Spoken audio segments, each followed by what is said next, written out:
किसी भी हार्ड से हार्ड या इवन कॉम्प्लेक्स से कॉम्प्लेक्स सब्जेक्ट को या स्किल को बहुत कम से कम वक्त में सीखने के लिए या इवन उसमें एक्सपर्ट बनने के लिए आज मैं आपके साथ ना एक ऐसे नौजवान की 5 स्ट्रेटेजी शेयर करने जा रहा हूं जिसने खुद दुनिया के टॉप इंस्टीट्यूट MIT की 4 साल कंप्यूटर साइंसेस का जो प्रोग्राम था ना उसको ना सिर्फ उसने 1 साल में मुकम्मल किया बल्कि उसने एक्सेल करके दिखाया। आज से ठीक 12 साल पहले जून 2012 में स्कॉट एजंग अपनी एक Ted talk can you get MIT education for $2000 में अपने इस पूरे प्रोजेक्ट का जिक्र करते हुए जिसको उसने उसी साल सितंबर में 1 साल में मुकम्मल करके दिखाना था, उसने एक बड़ी हैरानकुन प्रेडिक्शन कर दी। उसने प्रेडिक्शन ये की कि बहुत जल्द ये जितनी भी जो एजुकेशन है ना ये सेल्फ एजुकेशन में कन्वर्ट हो जाएंगी।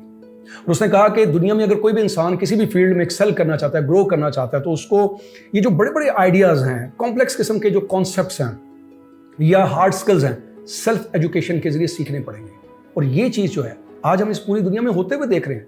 बहुत सारे लोग बहुत सारी फील्ड्स में just on the basis of self education excel कर गए हैं। लेकिन स्कॉट एजंग ने सिर्फ प्रेडिक्शन नहीं की थी, उसने इसको प्रूव किया था। उस 4 साल डिग्री को उसने 1 साल में मुकम्मल करके दिखाया था।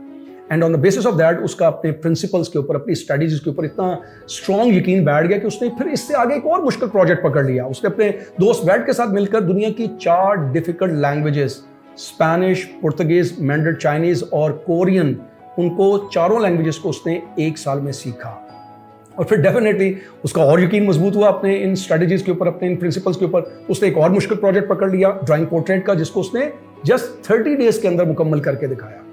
अपनी इस पूरी 4 साल डिग्री के अंदर ये जो साइंस फिजिक्स का एक बड़ा मुश्किल सा सब्जेक्ट है, क्वांटम मैकेनिक्स, इसके बड़े कॉम्प्लेक्स किस्म के कॉन्सेप्ट्स होते हैं, उसको उसने 5 दिनों में सीख लिया था। अगर वो ये सीख सकता है तो हर कोई इंसान सीख सकता है। इस बात पर उसको इतना यकीन था कि फिर उसने अपने जो आइडियाज हैं, अपनी स्ट्रेटजीज, अपने प्रिंसिपल्स हैं, ये ब्लॉग राइटिंग के जरिए लोगों के साथ शेयर करने शुरू कर दिए। And he got much appreciation, लोगों से बहुत ज्यादा उसको अप्रिसिएशन मिली। एंड ही गॉट मोटिवेटेड कि क्यों ना इन सारी चीजों को एक बुक के जरिए पूरी दुनिया में शेयर किया जाए। और डेफिनेटली फिर उसने एक बेस्ट सेलिंग बुक लिखी अल्ट्रा लर्निंग के नाम से, जिसपे उसने अपनी तमाम स्ट्रेटजीज, टिप्स और इवन खास तौर पर ये 9 प्रिंसिपल्स को उसने शेयर किया, जिसके ऊपर उसका बड़ा स्ट्रॉन्ग बिलीव था कि कोई भी इंसान on the basis of these principles किसी भी मुश्किल से मुश्किल सब्जेक्ट को या स्किल को बहुत कम वक्त में ना सिर्फ सीख सकता है बल्कि उसमें एक्सेल भी कर सकता है। और उन्हीं 9 प्रिंसिपल्स में से आज मैं 5 इंपॉर्टेंट प्रिंसिपल्स आपके साथ शेयर करने जा रहा हूं। सो अगर आप कोई चीज सीख रहे हो या सीखने का इरादा रखते हो तो I strongly believe, obviously on the basis of my own experience as well, कि इन 5 प्रिंसिपल्स को अगर फॉलो करोगे तो कोई भी चीज आप मुश्किल से मुश्किल बहुत कम वक्त में सीख भी सकते हो और उसमें एक्सपर्ट भी बन सकते हो। खासतौर पर अगर आप इंग्लिश लैंग्वेज सीखना चाह रहे हो, जैसे कि अक्सर लोग मुझसे पूछते हैं कि इंग्लिश लैंग्वेज को हम कम से कम कैसे वक्त में सीख सकते हैं, तो I think on the basis of these principle आप इंग्लिश लैंग्वेज को सीख सकते हो, क्योंकि उसने तो 4 डिफिकल्ट लैंग्वेजेस को जस्ट 1 साल के अंदर सीख लिया था। English is the easiest language in the world, जिसको बड़ी आसानी से सीख सकते हो। तो मैं ये आपके साथ शेयर करने जा रहा हूँ। और वैसे भी मैं ये सोच रहा था कि क्यों ना kind of A course English के ऊपर, इंग्लिश लैंग्वेज को सीखने के लिए 2 से 3 वीडियोस बना दीजिए। लेकिन इफ यू वांट दिस कि मैं इसके ऊपर 2 या 3 वीडियोस बनाऊं काइंड ऑफ ए कोर्स, तो आप मुझे कमेंट में एक दफा जरूर बताना। लेकिन इस वीडियो को आपने बहुत गौर से देखना है और एंड तक देखना है।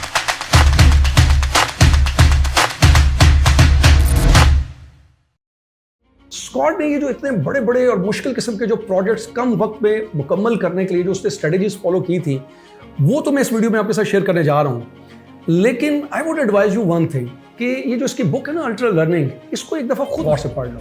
इसकी कुछ टॉक्स हैं यूट्यूब के ऊपर, आप इनको गौर से एक दफा सुन लो ताकि आपको एक बहुत ही इंपॉर्टेंट नुक्ता समझ आ जाए। वो नुक्ता ये है कि अगर किसी भी फील्ड में आपने एक्सेल करना है, ग्रो करना है और खासतौर पर उसमें एक्स्ट्राऑर्डिनरी अचीवमेंट्स चाहिए आपको, उसके लिए जो आपको ट्रेडिशनल किस्म की अप्रोच होती है, कन्वेंशनल किस्म की थिंकिंग होती है, विजडम होती है, इसको चैलेंज करना पड़ेगा। इनको चैलेंज किए बगैर, इनसे निकले बगैर आप कोई एक्स्ट्राऑर्डिनरी अचीवमेंट जिंदगी में हासिल नहीं कर सकते हो, जिसके लिए डेफिनेटली आपको एक राइट किस्म का माइंडसेट चाहिए, टूल्स चाहिए और डेडिकेशन चाहिए। तो जो भी शख्स इन रिवायती तरीकों से हटेगा, इस कन्वेंशनल विजडम को चैलेंज करेगा और राइट माइंडसेट, राइट टूल्स के साथ, राइट स्ट्रेटजीज के साथ चलेगा, वो किसी भी फील्ड में, किसी भी स्किल में एक्सपर्ट बन सकता है, एक्सेल कर सकता है। और इसी चीज़ को प्रूव करने के लिए उसने ये किताब लिखी जिसपे उसने अपनी ये 9 स्ट्रेटजीज जो थी वो शेयर की। और इन्हीं 9 स्ट्रेटजीज में से मैंने सिर्फ 5 इंपॉर्टेंट और फंडामेंटल किस्म की स्ट्रेटजीज जो है वो पकड़ी हैं, जो मैं आज आपके साथ शेयर करने जा रहा हूँ। बिकॉज मैं ये स्ट्रेटजीज अक्सर अपने जो स्टूडेंट्स हमारे पास आते हैं कंपैटिटिव एग्जाम्स की तैयारी के लिए, जैसे हमारे यहाँ सिविल सर्विसेज का एग्जाम होता है CSS, तो चूंकि मैं उसमें एक बड़ा इंपॉर्टेंट सब्जेक्ट, कंपल्सरी सब्जेक्ट है इंग्लिश का, वो पढ़ाता हूँ, तो मैं उन स्टूडेंट्स के साथ ये फंडामेंटल प्रिंसिपल्स अक्सर शेयर करता हूँ। तो बहुत सारे जो अनफॉर्चुनेटली स्टूडेंट्स हैं ना, वो रवायती अप्रोच से हटते नहीं हैं, रवायती जो थिंकिंग है उससे बाहर नहीं निकलते, इसलिए बहुत सारे लोग जो हैं वो फेल हो जाते हैं। लेकिन जो लोग इस चीज़ को समझ जाते हैं, डेफिनेटली उसको अप्लाई करते हैं, फिर उनके रिजल्ट्स जो है ना वो पूरी दुनिया देखती है। तो खैर, इन 5 प्रिंसिपल्स में से जो सबसे पहला प्रिंसिपल है ना, उसको कहते हैं मेटा लर्निंग। मेटा का मतलब होता है बियॉन्ड, यानी जो आपने लर्निंग करनी है, जिस भी चीज़ को सीखना है, उसके अलावा कौन सी ऐसी चीज़ें आपको पहले आनी चाहिए जिसकी वजह से इस पर्टिकुलर सब्जेक्ट या इस पर्टिकुलर स्किल को सीखना आपके लिए ज़्यादा स्मूथ और आसान हो जाए, और फिर उसकी बेस के ऊपर आप अपना ज़ाती पर्सनलाइज किस्म का लर्निंग मैप या प्लान बना सको। ये जो हमारे यहाँ कॉम्पिटिटिव एग्जाम की तैयारी के लिए स्टूडेंट्स आते हैं ना, इनकी एक बड़ी बुरी सी आदत होती है, और वो ये आदत होती है कि ये ब्लाइंडली दूसरों की स्ट्रेटजीज को फॉलो करने की कोशिश करते हैं, खासतौर पर टॉपर्स की, बिकॉज दे बिलीव के जो टॉपर ने किया, अगर वो स्ट्रेटजी में फॉलो कर लूंगा तो मैं टॉप कर जाऊंगा। और मैं उनको कह कर थक जाता हूं कि देखो, यू हैव टू आइडेंटिफाई कि आपका पहले अपना लर्निंग स्टाइल क्या है, आपका अपना एनवायरनमेंट क्या है, आपकी अपनी नीड क्या है, आपकी अपनी स्ट्रेंथ्स और वीकनेसेस क्या है, इनको आइडेंटिफाई करना बड़ा जरूरी है। आपको कोई चीज़ किस तरीके से समझ आती है, इसको जानना बहुत जरूरी है। Without that you can not do that. लेकिन चूंकि एजुकेशन सिस्टम की वजह से उनकी आदत बन जाती है कि ब्लाइंडली किसी चीज़ को फॉलो करना है, जैसे ही उनको कोई चीज़ बता दी जाएगी वो बस उसको फॉलो करेंगे, और फिर वो ऐसे बहुत सारे मुश्किल सब्जेक्ट्स होते हैं जिनकी बेसिस नहीं उनके लिए होती, उनकी बेसिक्स का उनको पता नहीं होता, वो उसको पढ़ना शुरू कर देते हैं, and then they get frustrated. तो मेटा लर्निंग का मतलब ये होता है कि you first of all identify कि जो भी मैं टॉपिक्स पढ़ने जा रहा हूँ या जो भी मैं स्किल सीखने जा रहा हूँ, इससे पहले मुझे कौन सी ऐसी चीज़ें पता होनी चाहिए, आनी चाहिए, कि जिसकी वजह से मेरा ये सीखना आसान हो जाए। That is very important. मिसाल के तौर पर अगर आप स्टूडेंट हो तो आपने कुछ टॉपिक्स पढ़ने हैं, कोई सब्जेक्ट पढ़ना है, तो उन टॉपिक्स को पढ़ने से पहले कौन से टॉपिक आपको आने चाहिए, ताकि आपको इन टॉपिक्स की अंडरस्टैंडिंग आसान हो जाए और उसके मुताबिक आप अपना पूरा प्लान बना सको। या फॉर एग्जाम्पल, अगर आपने पब्लिक स्पीकर बनना है, तो जो बेसिक कम्युनिकेशन है, जैसे कि वर्बल है, नॉन वर्बल कम्युनिकेशन है, उसके कौन सी चीजें आपको पहले से आनी चाहिए, उनके ऊपर ग्रिप होनी चाहिए, ताकि आप पहले उसको समझ सको, तभी आप पब्लिक स्पीकर बन सकोगे, उसकी तरफ जा सकोगे। And then on the basis of that फिर आप ये डिसाइड करते हो कि कौन से रिसोर्सेज चाहिए आपको, बुक्स कौन सी चाहिए, वीडियोस कौन सी चाहिए, वीडियो लेक्चर्स कौन से चाहिए, पॉडकास्ट अगर आपको कुछ सुनना है, whatever the resources, then you decide about that, और उसके मुताबिक फिर आप अपना एक पर्सनलाइज किस्म का लर्निंग प्लान बनाते हो, and then you make your own goals. फिर आप अपने गोल सेट करते हो, जो कि बहुत इंपॉर्टेंट है। एंड आई से टू माई स्टूडेंट्स ऑल्सो कि goal setting is very important only because कि जब आप छोटे छोटे गोल्स बनाते हो तो एक तो उनको अचीव करना बड़ा आसान हो जाता है, दूसरा आपको अपनी प्रोग्रेस का पता चलता रहता है, और डेफिनेटली उसके साथ साथ आप मोटिवेट होते रहते हो। फॉर एग्जाम्पल, मैं ये जो कंपैटिटिव एग्जाम के स्टूडेंट्स को एक मुश्किल सब्जेक्ट पढ़ाता हूँ, कंपल्सरी सब्जेक्ट है प्रेसी एंड कंपोजिशन का। उसमें जो प्रेसी का क्वेश्चन है ना, ये एक बहुत मुश्किल क्वेश्चन कंसिडर किया जाता है। Lot of practice is required to do that particular thing. तो मैं उन स्टूडेंट्स को कहता हूँ कि अगर आपकी बहुत सारी वीकनेसेस हैं, जैसे कि ग्रामर की वीकनेस है, सेंटेंस स्ट्रक्चर की वीकनेस है, रीडिंग स्किल्स अगर आपको नहीं आते, तो पहले आप उनके ऊपर फोकस करो। And why not divide the whole precis question as a project, यानी take that precis question as a project, उसको एक प्रोजेक्ट लो और उसको फिर छोटे छोटे सब प्रोजेक्ट्स में डिवाइड कर दो, ग्रामर के हिसाब से, रीडिंग स्किल्स के हिसाब से, अंडरस्टैंडिंग के हिसाब से, कोहेरेंस के हिसाब से, वोकैबुलरी के हिसाब से छोटे छोटे प्रोजेक्ट्स में डिवाइड कर लो, और हर एक को एक डेडलाइन दे दो। किसी को 2 दिन की, किसी को 3 दिन की, किसी को 4 दिन की। उससे फायदा क्या होगा, एक वक्त में आप एक चीज के ऊपर फोकस करोगे, और फोकस करने की वजह से आप उसको 2 या 3 दिन, what ever the time that you have set, उसमें अचीव भी कर सकोगे। आपको कॉन्फिडेंस भी आएगा, आपके ऊपर बोझ भी नहीं बनेगा, और definitely you will get motivated. But obviously बहुत से स्टूडेंट्स इन चीजों की तरफ नहीं जाते हैं, just because of their conventional approach. वो आइडेंटिफाई नहीं कर पाते कि किसी भी मुश्किल से मुश्किल चीज को ब्रेक डाउन कैसे किया जाता है, और उससे पहले कौन सी चीजें उनको आए तो ये करना उनके लिए आसान हो जाता है। वो ब्लाइंडली उन चीजों की तरफ निकल पड़ते हैं, and that is why the majority fail. So the first principle that you have to keep in your mind is कि किसी भी स्किल को सीखना है, किसी भी सब्जेक्ट को पढ़ना है मुश्किल से मुश्किल, तो पहले ये आइडेंटिफाई करो कि कौन सी चीजें हैं आपको नहीं आती, उनका जानना आपके लिए बहुत जरूरी है। अगर वो आ जाएंगी तो ये सब्जेक्ट या ये स्किल सीखना आपके लिए बहुत ज्यादा आसान हो जाएगा। दूसरा जो असूल है ना, वो ये है कि जो भी चीज आपने पढ़नी है या सीखनी है, वो आपके दिमाग में कुछ इस तरीके से बैठे कि जब कभी भी आपको किसी को एक्सप्लेन करना पड़े, डिस्कस करना पड़े, बताना पड़े, तो you speak like an expert. It should become your second nature. यानी ऐसे नहीं है कि जैसे हमारे यहाँ एजुकेशन सिस्टम में एक क्रैमिंग सिखा दी जाती है, क्रैमिंग का मतलब सेंसलेस मेमोराइजेशन, यानी आप सेंसलेसली अपने दिमाग के अंदर उन चीज़ों को उतार रहे होते हो और जब कभी आपको ज़रूरत पड़ती है वो आपको याद ही नहीं आती है। और अगर कभी आपको एक्सप्लेन करना पड़ जाए तो यू एक्सप्लेन इन सच वे कि जैसे उसमें कोई लॉजिक नहीं है, इलॉजिकली बहुत से लोग उसको एक्सप्लेन कर रहे होते हैं। ये आपकी मेमोरी में इस तरीके से लॉजिकल जाने चाहिए कि जब कभी भी आपको एक्सप्लेन करना पड़े तो you speak like an expert, आपकी ये सेकंड नेचर बन जाए। तो इस असूल को कहते हैं रिट्रीवल। अब ये सारा कैसे होगा, रिट्रीवल कैसे होगा? तो इसके लिए मैं आपको एक छोटी सी एनालॉजी देता हूँ कि फॉर एग्जांपल अगर आप कोई कीज़ हैं, जैसे कि आपकी गाड़ी की कीज़ हैं या आपके घर की कीज़ हैं, कहीं रखकर भूल जाते हो, लेट्स सपोज, अगर आप भूल जाते हो तो उसको कैसे याद करते हो? क्या आप पैसिवली कहीं बैठ जाते हो और सोचते रहते हो कि मैंने कहाँ रखी थी? ऐसा नहीं करते हो आप। What you do is कि you actively look for that, आप उसको सर्च करते हो एक्टिवली। कभी आप अलमारी में चेक करते हो, कभी आप टेलीविजन पे, कभी ड्रॉज में, कभी टेबल पे, कभी कपड़ों के अंदर, कहीं ना कहीं आप उसको तलाश करते रहते हो। बस यही असूल आपने ज़हन में रखना है कि आपने एक्टिवली उन चीज़ों को बार बार मेमोरी के अंदर फेंकना है। यानी अगर आप कोई सब्जेक्ट पढ़ रहे हो तो आपने सिर्फ पैसिवली उसको पढ़ना नहीं है या सुनना नहीं है, बल्कि एक्टिवली उसको अपने दिमाग में उतारना है, उसको रिकॉल करना है ताकि वो बार बार आपकी मेमोरी में जाए, क्योंकि जब बार बार जाएगा तभी वो आपके ज़हन में पक्का हो जाएगा। लेट्स सपोज कि अगर आप कोई फिल्म देखते हो फॉर एग्जांपल, तो जब आप फिल्म देखते हो तो अक्सर आप फिल्म को बाज़-औक़ात समराइज करके दोस्तों के सामने एक्सप्लेन करते हो। कोई डायलॉग बहुत अच्छा लगता है, उसको अक्सर कई जगहों पर कोट करते हो, वो डायलॉग आप देखें कभी नहीं भूलेगा।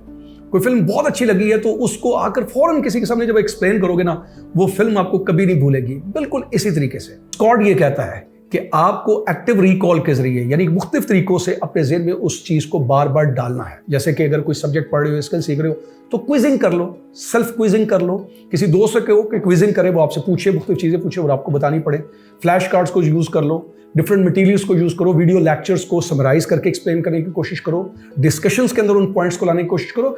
मतलब ये है कि आपने किसी चीज़ को पैसिवली नहीं पढ़ना और सेंसलेसली उसको दिमाग में उतारने की कोशिश नहीं करनी, बल्कि एक्टिव रिकॉल के जरिए उसको बार बार मेमोरी में इस तरीके से फेंकना है कि whenever you need to explain it to someone, it should appear to be your second nature, number 1, and number 2, जब आप बात करें तो ऐसे लगे कि जैसे आप उसमें एक्सपर्ट हो। तीसरा जो असूल है ना, वो बहुत ही कमाल का असूल है। आई बिलीव कि वो आपकी ज़िंदगी का हिस्सा बन जाना चाहिए। यानी अगर आपने ज़िंदगी में एक्सेल करना है या कोई एक्स्ट्राऑर्डिनरी अचीवमेंट अगर आपको चाहिए ना, तो मैं ये समझता हूँ कि इस प्रिंसिपल को ना आपकी ज़िंदगी का मामूल होना चाहिए। किसी भी सब्जेक्ट को पढ़ने के लिए, किसी स्किल को सीखने के लिए तो बहुत इंपॉर्टेंट है ही है। मैं ये कह रहा हूँ कि अगर आपको एक्स्ट्राऑर्डिनरी अचीवमेंट चाहिए, ज़िंदगी में एक्सेल करना है, तो फिर इस असूल को आपकी ज़िंदगी का मामूल होना चाहिए। And that principle is called feedback, जो कि अनफॉर्चुनेटली मैं ये नोटिस करता हूँ कि हमारे पास जो कंपेटिटिव एग्जाम की तैयारी के लिए स्टूडेंट्स आते हैं या जो डिफरेंट ट्रेनिंग्स के लिए लोग आते हैं ना, ये फीडबैक को बहुत अवॉइड करते हैं, इससे चिढ़ जाते हैं, इससे बचने की कोशिश करते हैं। Anybody tries to help them, उनको बता के वो कोई चीज़ बताए, उनकी गलती बताए, तो वो उसको नेगेटिव क्रिटिसिज्म के तौर पर लेते हैं। मैं खुद जब मेरे पास वो असाइनमेंट्स लेकर आते हैं, अगर मैं उनकी कोई गलती हाईलाइट करता हूँ, उनको बताता हूँ, तो शुरू में तो वो एक्सेप्ट कर ही लेते हैं, होल हार्टेडली नहीं एक्सेप्ट करते, लेकिन एक्सेप्ट कर लेते हैं। कुछ अरसे के बाद वो उसको बड़ा माइंड करना शुरू कर देते हैं।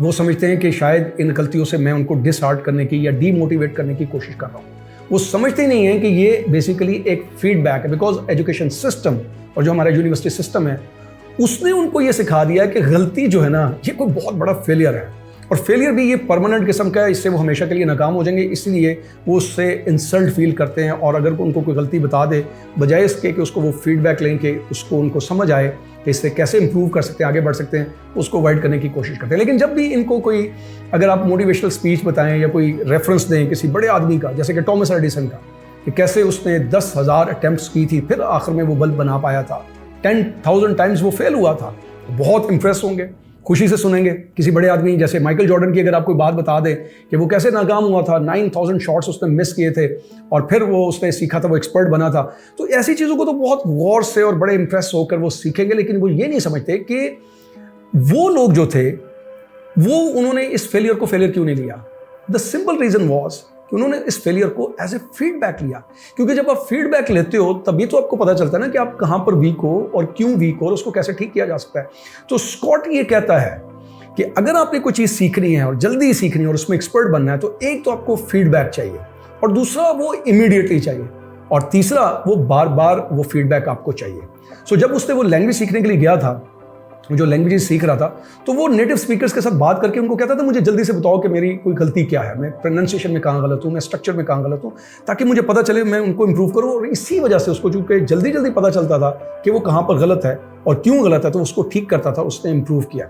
सो this is the finest principle जिसको आपको अपनी ज़िंदगी में लाना है। अगर आपने ज़िंदगी में कोई चीज़ सीखनी है, इंप्रूव करनी है, उसमें एक्सपर्ट बनना है, तो आपको फीडबैक को अवॉइड नहीं करना चाहिए, बल्कि उसको पॉजिटिवली लेना चाहिए। उसी से आपको समझ आएगी कि आप किस चीज़ को कैसे ठीक कर सकते हो। चौथा जो सबसे इंपॉर्टेंट प्रिंसिपल है ना, वो ये है कि ये देखो, जो अभी आपको फीडबैक के जरिए आपको अपनी वीकनेसेस का पता चलता है या प्रॉब्लम्स का पता चलता है, एक तो आपने इनको ख़त्म करना होता है, क्योंकि जब तक आप इनको ख़त्म नहीं करोगे, ना ही आप उसको सीख सकोगे, ना ही आप उसके अंदर एक्सपर्ट बन सकोगे। और दूसरा, जो भी चीज़ आप सीखने जा रहे हो, चाहे वो स्किल है या सब्जेक्ट है, उसके अपने ना कुछ बहुत से डिफिकल्ट किस्म के, कॉम्प्लेक्स किस्म के कंपोनेंट्स होते हैं, उनके ऊपर आपको ग्रिप हासिल करना होती है। And for that matter the principle is drilling. Scott suggest कि आपको कोई भी जो चीज सीखनी है, उसको पहले देख लो कि उसके अंदर कौन कौन से डिफिकल्ट पार्ट्स हैं, आप उनको अलहदा करो, उनको समझो और उनके ऊपर इंटेंसिव प्रैक्टिस करो। जैसे माइकल जॉर्डन है ना, वो कहता है कि I have missed 9000 shots in my entire career. मैंने अपने पूरे कैरियर के दौरान 9000 शॉट्स मिस किए हैं। और जब मैं कोई शॉट मिस करता था, उसको मैं अलहदा करके पूरी तरीके से समझता था और उसके ऊपर दबा के प्रैक्टिस करता था। उस गुर को जब तक मैं सीख नहीं लेता था, उसमें कंफर्टेबल नहीं हो जाता था, मैं उसको छोड़ता नहीं था। And the same principle Scott is suggesting. जब इसने खुद चाइनीज सीखी, तो उसको जो प्रॉब्लम होता था टोन के अंदर, तो पहले उसने उसको आइडेंटिफाई किया और उसके ऊपर फिर दबा के उसने प्रैक्टिस की। And once he practised a lot on that, intensive practice की, डीपली की, तो उसके अंदर वो कंफर्टेबल हो गया और लैंग्वेज सीख ली। सो इसी तरीके से अगर आप कोई लैंग्वेज सीख रहे हो, फॉर एग्जांपल अगर आप इंग्लिश सीख रहे हो, तो आप पहले आइडेंटिफाई कर लो कि उस इंग्लिश के अंदर आपको सबसे मुश्किल कौन सी चीज़ लगती है, कॉम्प्लेक्स कौन सी चीज़ लगती है। वो प्रोनाउंसिएशन है, वो फ्लुएंसी है, वो ग्रामर है, वो स्ट्रक्चर है, व्हाट्सएवर। उसको अलग करो और उसको डीपली समझो और उसके ऊपर फिर इंटेंसिव प्रैक्टिस करो। The same principle if you apply on any skill और ऑन एनी सब्जेक्ट, उसको आइडेंटिफाई करके किसी भी डिफिकल्ट कॉम्प्लेक्स को, उसको छोटे छोटे कंपोनेंट्स पर डिवाइड करके उसके अंदर डीपली जाना, बार बार प्रैक्टिस करना, that is what makes you expert in that particular thing. पांचवा जो प्रिंसिपल स्कॉट सजेस्ट करता है ना, उसको वो कहता है एक्सपेरिमेंटेशन। एक्सपेरिमेंटेशन का मतलब ये है कि आपने किसी चीज को सीखना ना, तो उसके लिए बाज़ औक़ात आपको मल्टीपल वेज को ट्राई करना पड़ता है, ताकि आपको ये समझ आ जाए कि उस चीज़ को सीखने के लिए, जल्दी सीखने के लिए, स्मूथली सीखने के लिए, उसको एक्सपर्ट बनने के लिए, उसमें आपके लिए कौन सा सबसे ज़्यादा कंड्यूसिव और सूटेबल वे है। That is called experimentation. मिसाल के तौर पर, look at this video. Can you imagine कि despite being a public speaker, public speaking में और कम्युनिकेशन में मैं स्किल्ड होने के बावजूद, जब मैंने पहली दफ़ा इस कैमरे के सामने बैठकर बात करने की कोशिश की थी ना, I was not comfortable. I was even shocked to see कि मुझसे बोला ही नहीं जा रहा। एंड कैन यू इमेजिन कि जो बंदा हजारों लोगों के सामने बात करता है, उनके साथ immediately with in seconds engage हो जाता है, उनको अपने साथ एंगेज कर लेता है, उसको घंटों बोलता रहता है, उसको कोई प्रॉब्लम नहीं होती। The moment I sat in front of the camera, इस कैमरे के सामने बैठा हूं और आई वॉज ब्लैंक, मुझसे बोला नहीं जा रहा था। I was not comfortable with my position. तो what I did was, number one, एक तो मैंने इंटेंसिव प्रैक्टिस की, ड्रिलिंग की, बहुत ज़्यादा प्रैक्टिस की। Second important thing is I tried multiple ways. अगर आप मेरी पुरानी वीडियोस को जाकर देखो तो आपको पता चलेगा, कभी मैं खड़े होकर बात करूं, कभी मैं व्हाइट बोर्ड के साथ बात करूं, कभी मैं सोफे के ऊपर बैठकर बात करूं, कभी मैं स्टूल के ऊपर, इन डिफरेंट वेज, कभी मैं चलकर बात करूं। सो मैंने डिफरेंट तरीकों को ट्राई किया ताकि मुझे समझ आए कि मैं किस तरीके के साथ ज़्यादा आसानी से वो काम कर सकता हूँ या बैठ के बात कर सकता हूँ। तो slowly and gradually I came to know कि अगर मैं इस तरीके से बैठता हूँ, इस तरह के एनवायरनमेंट बैठता हूँ, तो ज़्यादा कंफर्टेबल हूँ, डिस्पाइट द फैक्ट कि मैं दूसरे तरीकों के ऊपर भी ट्राई करता रहा और उसके ऊपर भी मुझे ग्रिप हासिल होगी। So that is very important. जब तक आप मुख्तलिफ तरीकों को ट्राई नहीं करोगे ना, बाज़ औक़ात एक ही चीज़ को बाज़ औक़ात रिजिडली पकड़ने से नुकसान ये होता है कि आप जब उस चीज़ को बार बार करते हो और आपको वो रिजल्ट्स नहीं मिलते ना, तो you get frustrated.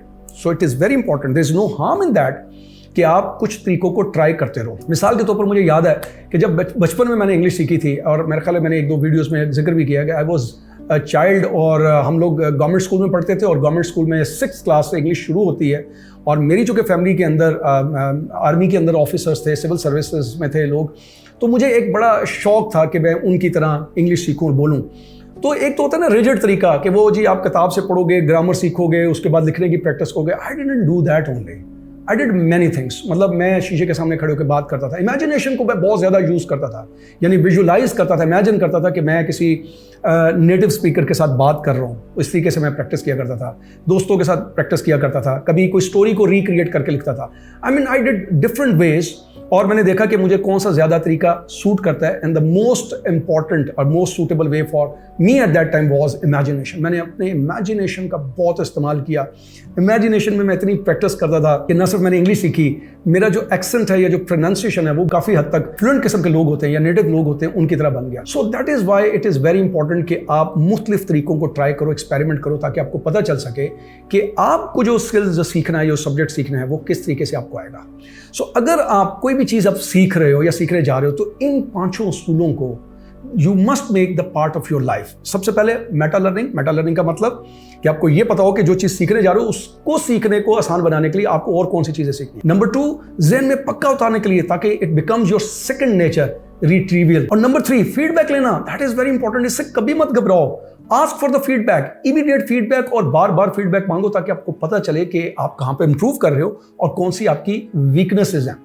And then जो भी वीकनेसेस हैं या जो भी मुश्किल पार्ट है उनको इंटेंसिव प्रैक्टिस के जरिए, ड्रिलिंग के जरिए बार बार करना, ताकि उसके अंदर आपको महारत हासिल हो जाए। And lastly of course experimentation, मुख्तलिफ तरीकों को अप्लाई करने से, उनको ट्राई करने से मत घबराओ, मत उसको अवॉइड करो, कोशिश करते रहो, देखते रहो कि कौन से तरीके से आप सीख सकते हो। सो जो भी चीज़ सीखने जा रहे हो इन 5 असूलों को रख कर अब ये कोशिश करो, मगर ये ज़हन में रखते हुए कि ज़िंदगी कभी भी परफेक्ट नहीं होती, ये मुसलसल कंस्ट्रक्शन का नाम है, खुद के साथ जिदोजहद करना पड़ती है। तो अगर किसी भी चीज़ में एक्सपर्ट बनना चाहते हो, स्किल हासिल करना चाहते हो, सब्जेक्ट को सीखना चाहते हो और जल्दी सीखना चाहते हो, तो इन असूलों के साथ कोशिश करो।